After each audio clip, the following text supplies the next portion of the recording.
as far as making sure people do things in compliance. Beautification. Do we have a report from you?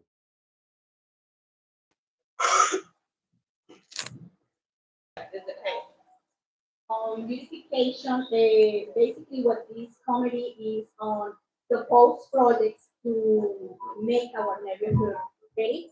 So we are searching for volunteers also, as well as the committee for neighborhood watch. We hope that with National Night Out, we can activate our neighborhood watch program. So, and we have events also. The verification.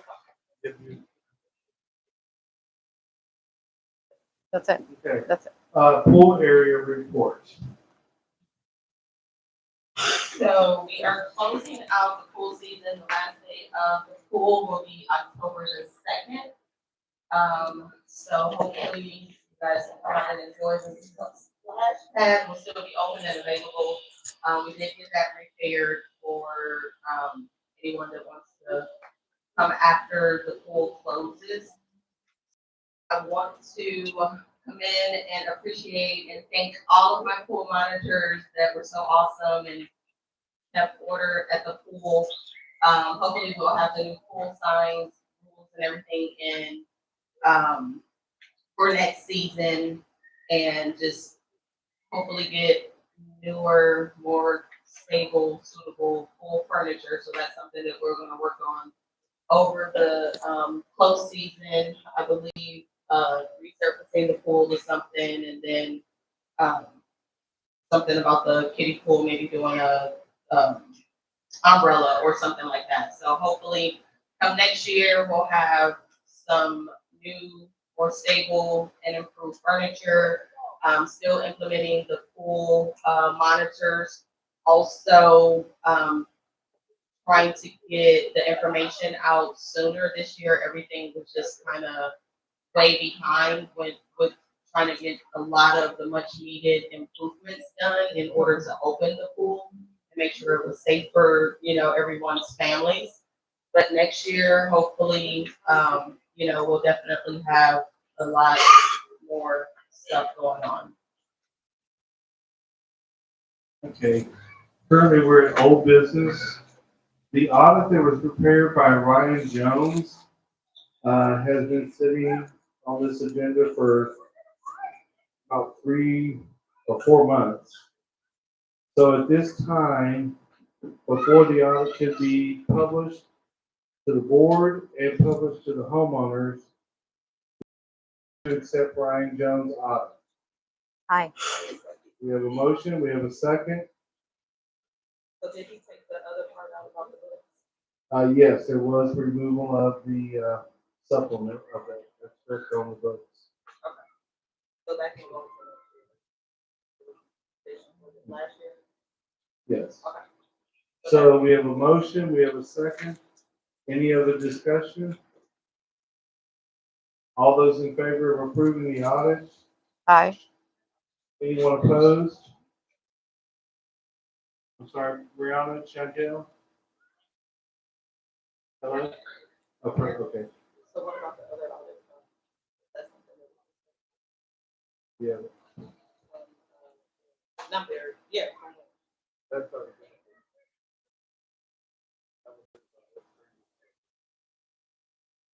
Mm-hmm. I don't know if it's published or That one is to be not. Okay, so Olivia's asked that the previous audit before that, which was Barry Blanch's report, also be published. Brianna, was that audit was approved, correct? I'm pretty sure. Was it ever published? Was it ever published? I can't vouch for that, but I guess probably not. Okay, So let me so get that one. that audit being approved, we'll publish it on the portal. The audit for this year, or this last audit by Ryan Jones. I'll get the paperwork together, get that over to Myra to sign as the president. Then that information will be given by, Ryan will send out at least 5 hard copies of originals to each board member, 1 to management. Once we receive that, we'll also put that on the portal for the membership. But we can go ahead and put the Barry Watch audit on the portal now. Okay, reserve study. The reserve study should be completed by the end of this month. At that time, he will be happy to do a Zoom or Teams. He may come in person if you request to go over the reserve study with the board. So this can help you prepare for your budget for 2023.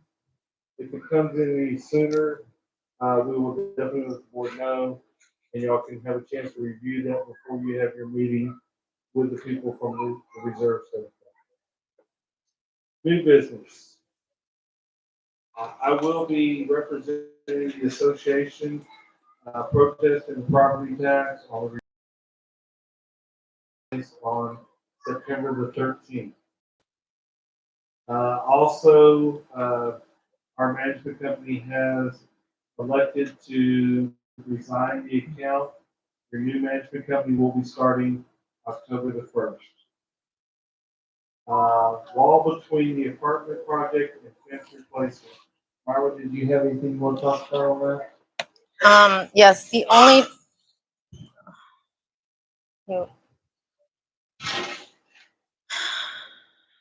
That has been an ongoing fight.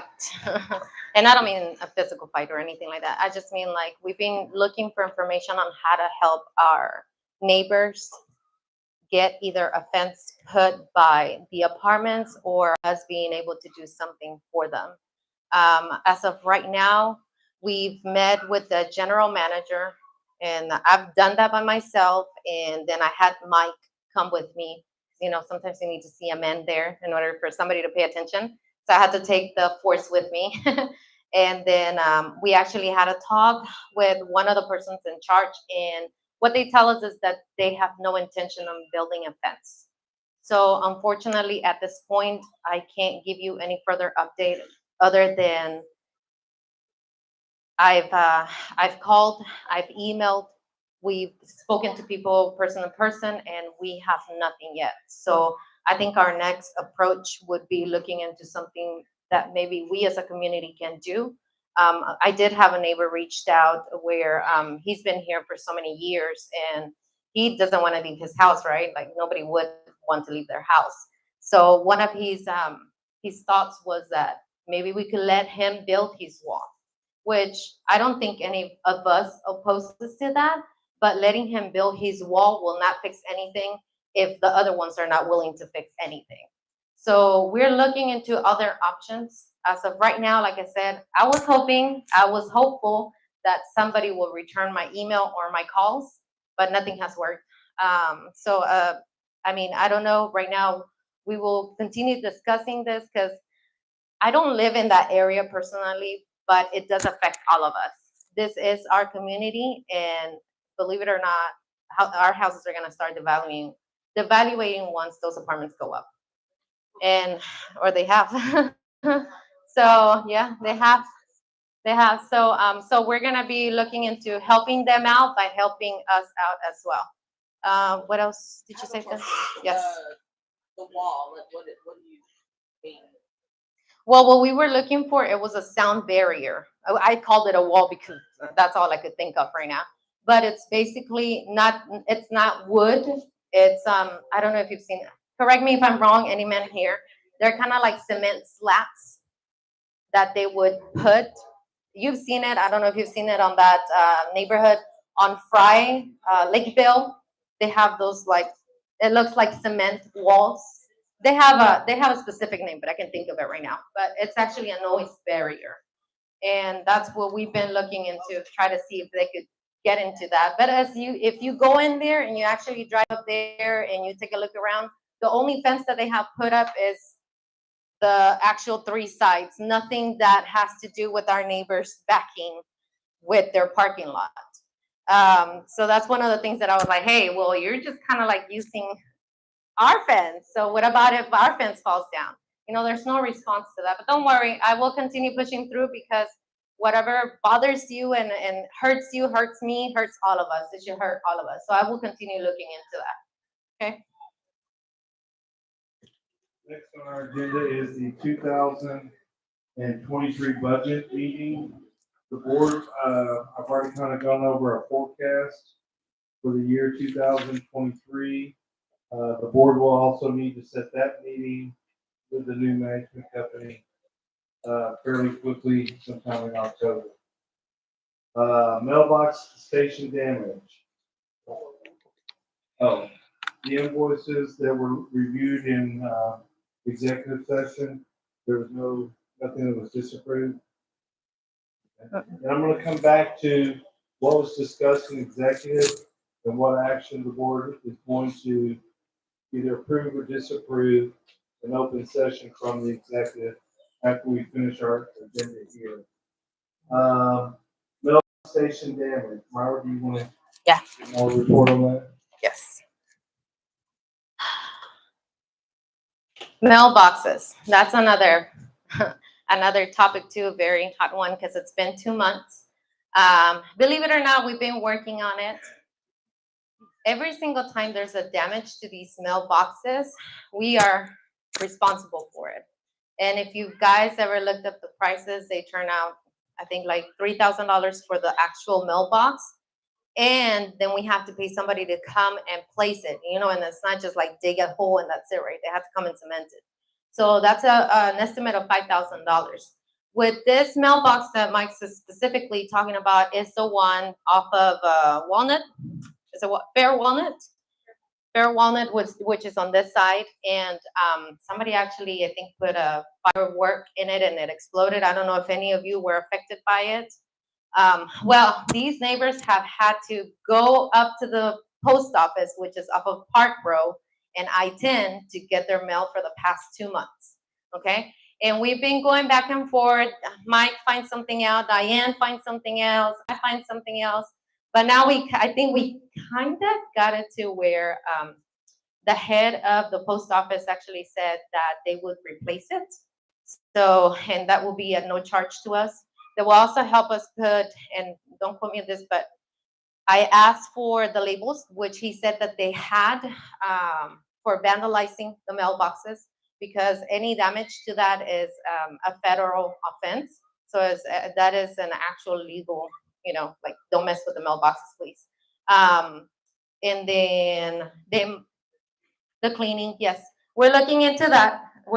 They have a maintenance office, and we have to put a work order, but I guess he doesn't know exactly what equipment they have, so he has to check with them to see if they have the right equipment to erase all the vandalism on the mailboxes. I don't know if that's a no charge, yeah.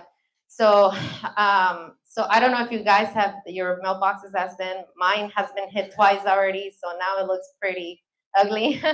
But he said that tomorrow we'll more than likely have our mailbox fixed over here. Like I said, it's been 2 months, so 2 months is a good relief.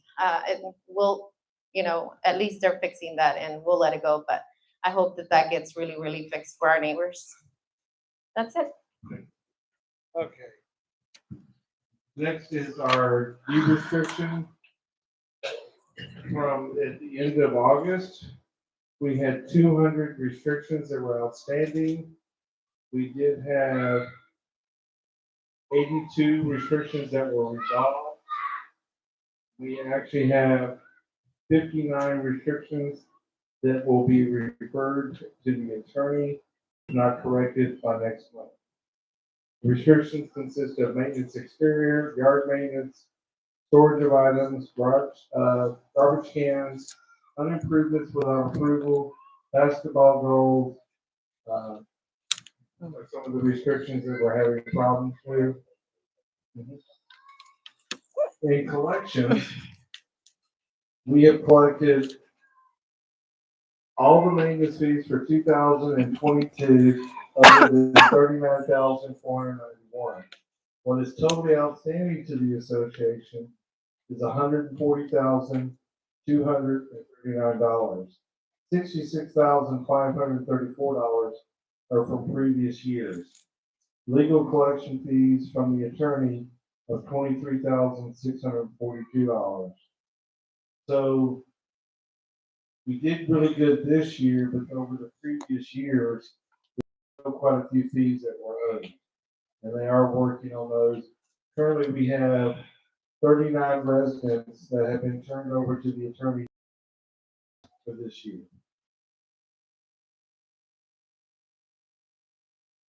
And so what I would like to announce is what was discussed in executive session. As far as restrictions, the board is going to have a sweep and clean of the streets of any basketball goals that are in the street. Announcement will go out. Then there's a service that will come by. Any basketball goal that is touching the street will be hauled off at no expense to the association. What? Well, we're not sure on that cost, but those homeowners will lose their basketball goals. So we're gonna give them a week's notice to get them out of the street. If the kids are playing at the time, that's fine, but they need to pick it up and put it back when the kids are through playing. The board also discussed there's a lot of yards that are horrible condition. The board has agreed to do force mows after proper notice has been given to the homeowner. The fee can be anywhere from $30 to $50 for the cut, but the board will enforce a $250 administrative fee. So no matter what the cost of the lot mow is, the homeowner will pay additional $250 for having their yard cut. And that will not include the backyard. That will not include edging or weeding the flower beds, trimming the bushes, strictly edging and mowing the grass. So they will. Oh, Yes. Can I? What? The 250 will be that. I know, but you pay for the grass. Just cutting the park off. Yes. Just the grass, just the grass. Are you, now, what I'm But that's the saying fee. by finding, are you mentioning like out of control growth or because like a week or days, you may have a little bit than normal? Now, this is But it's grass that's still- about 3 feet tall. Okay, well, yeah, okay, got you. Yeah. Okay. I But just wanted to but the make sure. fee will be imposed whether it's It's not 3 come, my feet God. tall or it's 5 feet tall. Exactly. There will be no difference from the price of the force cut charge. So, does the board agree to the That's my force price. mode? Though. Yes. Is there any board member who opposes the force mode? Okay, let the record reflect that the board will start a force mode project. Is there any objection to the clean and sweep of the basketball goals? No. Let the record reflect that the board will do a clean and sweep of the basketball goals. After email, the only notice that you'll receive about the basketball goal is through the email. We're not gonna mail letters out, we're just gonna do a broadcast email to those that have their emails on file. I know some people, are on the Facebook, so whatever they send out in the email, a lot of times we'll post that as well on the Facebook. I'm a Nextdoor user, so I put stuff on Nextdoor as well. Mm. We have a homeowner who requested for $23.85 to be removed from his account. It was a late fee that was placed by the previous management company, Action Property Management. He shows no history of being late. He shows where his check was sent to them in a timely manner. His complaint was the check was sent on and not cashed until after the penalty period started. Is there a motion to grant him his request to have the late fee removed? Aye. Second? Anyone opposed? Okay, management will notify that homeowner that his fee of $23.85 will be removed from his account. So at this time, we do have open forum. Oh, So, as on the letter B, y'all know we're gonna be getting a new management company. I did wanna ask, when should the homeowners be receiving notification of that in the mail? She said within a week to 2 weeks prior to the end of the month. So maybe within the next, The next what day are we? We're on the, October 15th? Huh? You said October 15th? No. Before the October So starts, somewhere before between October starts. September A week. 15th and September Shoot for a 30th. week. A okay, week before October. okay, so somewhere between the 15th and the 30th. So we should be getting information in the mail within Graham. Graham.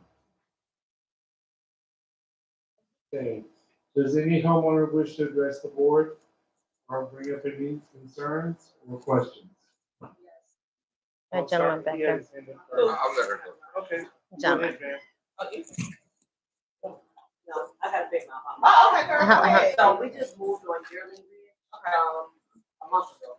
And the fence, are we responsible for the fence or the mountain forest behind us because our fence is falling apart? You are responsible for the fence that encloses your property. My issue was on fencing also. We had a storm here about 3 months ago, and there's a lot of damage. You drive around, and where we live, there's fencing that's down, and we need some help with that.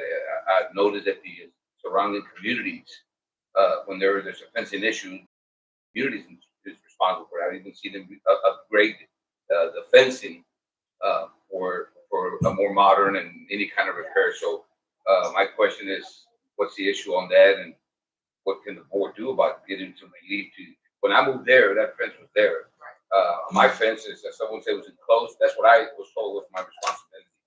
The enclosed part, anything that's the border of the community is not my responsibility. Should not be my responsibility. Be the responsibility of the development. Yeah, so we got away with that. Yeah. So in the past, the perimeter lining of the fence was being taken care of by the HOA. Come to find out, it's not the HOA's responsibility. The funds that were being spent were the association funds, should not have been spent on the fences. Any fence that encloses any homeowner's property is the homeowner's responsibility. So it's been a back and forth issue because in the past, it should not have been done, even though it was done. So like yourself, yours was done in the past, so right now, between the board, it's really between the homeowner.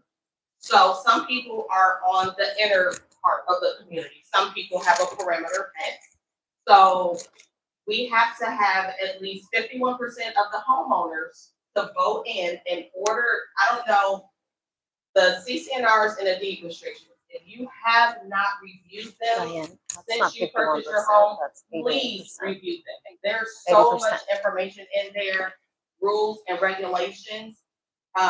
So if we can get 51% of the That's community 80. to buy in, to say, yes, they'll agree for association funds. These are the funds that we pay every year to the association, for some of those funds to be used for the perimeter fence only.